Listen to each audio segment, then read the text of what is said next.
Here is my pre-flight routine. Stuff that I do before I even leave the hotel to get ready for flying short flights, long flights, in the middle of the night, and during the day, anytime. So number one is I get about 90% packed. All my clothes, everything gets packed away except for basically my uniform and whatever I'm going to sleep in before the flight, just so I can maximize as much sleep as I can and minimize just looking around the hotel room and leaving something behind. Number two, I'm going to charge all of the things. I've got a company phone, company iPad, personal phone, smartwatch, power bank, AirPods, the laptop. I even have this sleep tracker ring that needs to be charged about once a week. Company phone especially is my alarm clock that needs to be on and charged. And then my company iPad as well. Sometimes the plugs don't work in the planes, so if my company iPad isn't at 50%, it'll be dead by the time we get to our destination.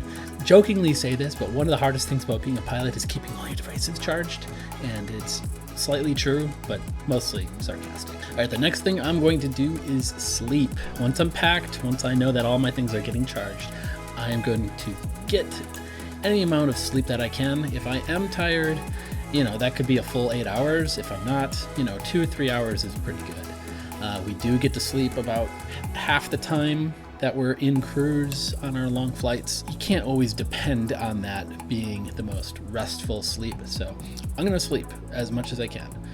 And I'm going to sleep until 3 hours prior to departure. So if our departure time is 4 a.m., my company phone is going to start ringing at 1 a.m. and that's my 3 hours to departure. Now it's go time.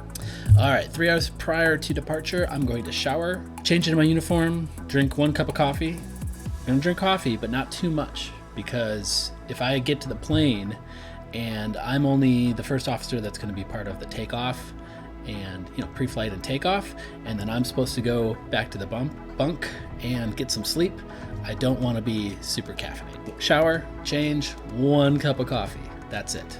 Then I'm going to look at the flight plan.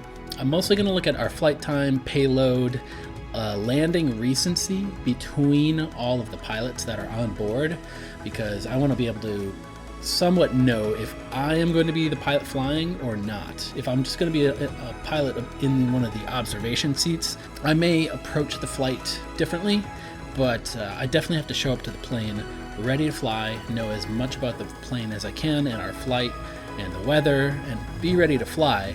But I'm still going to look at that landing recency to see who is going to likely be the first officer that's up in the front seat for takeoff and landing.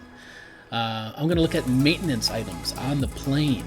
There could be a lot of documents that we're going to have to go through in our pre-flight brief if there are any maintenance discrepancies. And now when I say that something's broken on the plane, I don't mean something severe. It's just something that maintenance can defer and write off fixing for some time. Now, we may need to take performance penalties, or there's other actions, additional actions required of us in pre-flight. So I want to know what those are before I show up to the plane. If I show up and don't know anything about the plane and the captain starts asking me, hey, did you see that the flap track fairing was missing? And I don't know anything about it, I'm going to look like an idiot. I'm going to look very unprepared. You don't want to be that first officer. Don't be that guy. Here is a flight plan and what I'm going to look at for my preliminary pre-flight routine. So this one is actually a Qantas Air flight. We do fly with other call signs other than our own. So this is a Qantas flight from Chicago to Honolulu. That's an awesome flight. Date, here's our aircraft tail number, and then a couple bolded items that are important when we get to the plane when we're doing our programming are up there. So just checking, let's see, that everything looks like my schedule says, like we were planning to fly. Chicago to Honolulu. There's a couple alternate airports, San Francisco, LA. If the weather's bad in Honolulu, they're going to put airports as alternate airports that don't have bad weather. Here is our filed route. So we have Chicago here, and then this is going to be the departure procedure. And then here's our destination, Honolulu, and our arrival procedure. And in between there is just a bunch of waypoints. If that, just looks like a bunch of garbage, this is what waypoints look like. It's Mani, direct to Geordie, direct to Measy, direct to ONL, and then this is an air route, but don't worry about that. This is our filed initial altitude. This is 30,000 feet. And then once we get to CVAR, we're going to climb up to 32,000 feet and then 36,000 feet once we get to the west waypoint. As we burn off more fuel and get lighter, we can fly at higher altitudes. And flying at higher altitudes is more beneficial for two reasons mostly. You can fly above hazardous weather, and it's more efficient, more fuel efficient for the engines to fly at higher altitudes. This section is going to show our expected flight time and distance, and then I'm mostly going to be looking down here at fuel. So this is our block fuel from at the gate, flight time, and then into the gate at our destination. We're going to make sure that we have at least this much fuel when we get to the plane and are ready to push back. Usually we take about 500 extra, and this is in kilograms, so this is 113 tons, 113.2 tons. So we might take 113.7 in this case. Usually dispatch will add extra fuel if there's known weather or turbulence, or if we expect to take any deviations in our routing, they might put on extra fuel. Or in this case, if it's Chicago and it takes forever to taxi, they might put on extra fuel anyway. And then min fuel is our no kidding, this is how much we have to have in our fuel tanks when we advance the thrust levers for takeoff. So if we don't have that number when we take the runway, we're going back to the gate and we're gonna go get more fuel, 100%. This is a don't mess around with this number kind of thing. But if we taxi for a long time and we get down to, let's say 111,000, we could take off. And it might be a little tight, but it would be perfectly legal and fine to take off because we have this extra 10% reserve and we have extra fuel to get to our alternate airports in case for some reason the runways are closed in Honolulu and we couldn't fly and land there. We get extra fuel to make it to our alternate airports. So this next section shows what weights we're going to be at. The plane weighs 162 tons. We're expecting 85 tons of payload, and from our block fuel up here, that'll give our three main components of our weight: the plane, the payload, and how much fuel we're going to have. That should give us our ramp weight, and then our expected takeoff gross weight, and our landing weight when we get to the destination and burn all the fuel. These will show our limits over here in this column. So our max gross takeoff weight is 372 tons. And this plane today looks about 360 tons. So they're well under the max gross takeoff weight. And then here is the max landing weight, 302 tons. So if for some reason they took off and they lost an engine and wanted to return back to Chicago, they would actually have to dump about 60,000 tons of fuel before they would be able to land without doing an overweight landing. Now, if it's an extreme emergency, they would just do an overweight landing, no problem. But if they have time, they would dump fuel. And you see this happen once in a while. Recently, there was I thought it was a Danish plane or somebody from the Netherlands. I think it was Cargolux. Cargolux was transferring horses from New York back to Europe, and one of the horses got out. And they returned back to New York because one of the horses got out of the cargo and was just running around the main deck free, I guess, apparently. So they took off from New York, the horse got free, and they had to dump fuel and return back to New York. The audio for that is really funny. I'll find the link for that somewhere, but that might be one reason we return. On this next page, we have some remarks from the dispatcher. These are things that they were thinking about when they planned the flight. This tells us perishables on board. Yes, okay, so they're carrying something that needs to be at a specific temperature. Sometimes we're flying pharmaceuticals that need to be at a very, very cold temperature, so we need to make sure that the main deck stays cold. Sometimes we're flying live lobsters or livestock, like I said about the horse thing. So this is going to signify to the captain that we need to watch the temperature in the main deck and set those appropriately. The contingency fuel, the added on extra fuel, is for en route moderate turbulence. That's very nice of them to give us extra fuel so we can avoid turbulence. So this is just other remarks that the dispatcher, the guy who plans the flight and oversees the flight, what they're thinking and why they did what they did. And then in this section, the minimum equipment list / configuration deviation list. This is going to list the items on the plane that are broken that we need to look into and make sure that things have been complied with so that we can continue the flight, even though they're deferred or broken or something. So this one says cargo handling system. This is on our flight plans very often. Sometimes you'll see something like a flap track fairing missing, and that will reduce our fuel efficiency. So there's just a lot of turbulence when the flap track fairing is out exposed instead of a nice clean surface. I've seen that one before, so they'll add on extra fuel. No other procedures are required from that one, but sometimes there are. I'll bring up some videos of flight plans that have slightly more complicated maintenance items to comply with.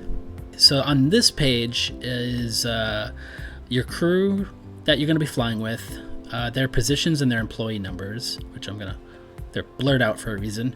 And then this shows their last takeoff and when they expire, and their last landing and when they expire. So this captain had a takeoff on January 4th, and he would expire. If he never flew for the next 3 months, his takeoffs and landings would expire on March 11th. So we're required to have 3 takeoffs and landings every 90 days.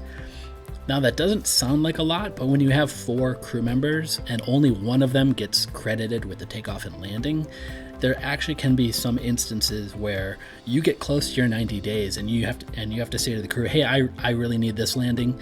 I need to be the first officer that's doing the takeoff and landing, so that the crew can accommodate that. So you don't have to go back to the training center and go in the simulator and get a full-on check ride or get your 3 landings in a simulator for no reason. So basically we're going to look at this and we're going to see who has the soonest expiration, and it looks like it would be this pilot.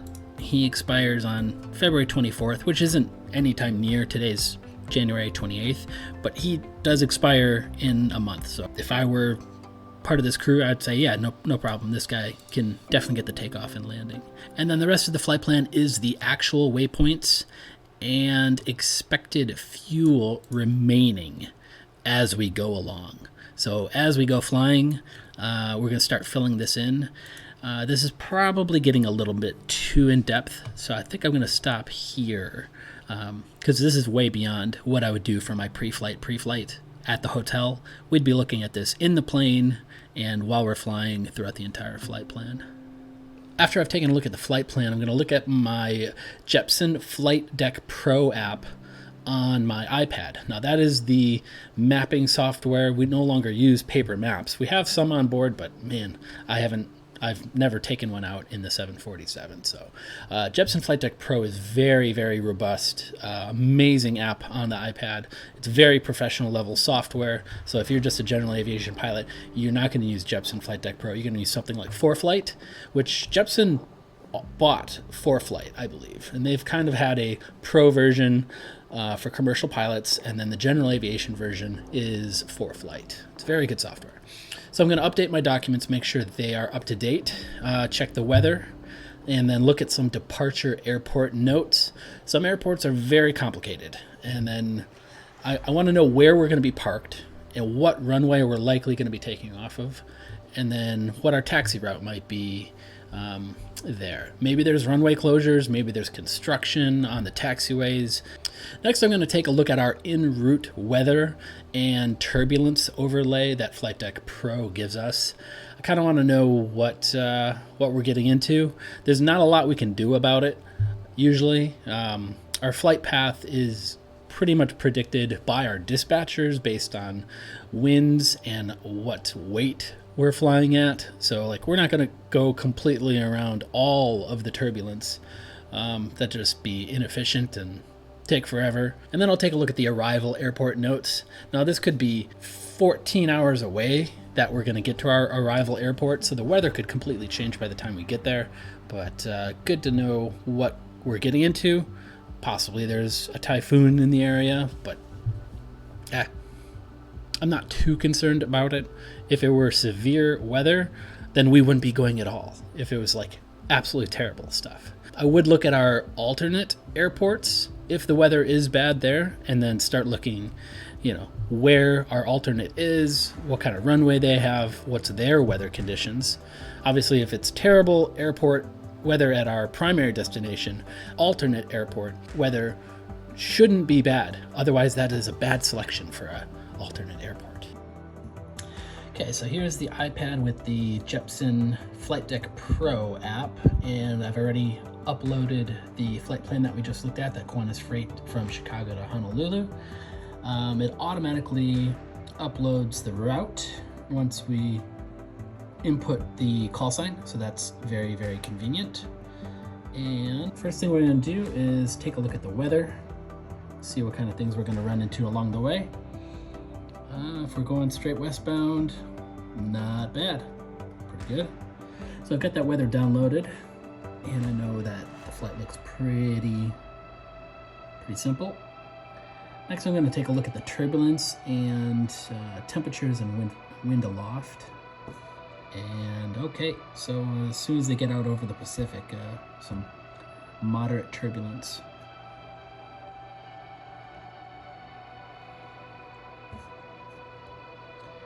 And here's the winds aloft. So you can kind of just tell what kind of headwind or tailwind you're going to be getting. And I think some planes actually set records because of this tailwind. There's a plane going from Taiwan to LA that got there 1 hour early because of these tailwinds in the magenta. It was absolutely insane. It's like, I don't know.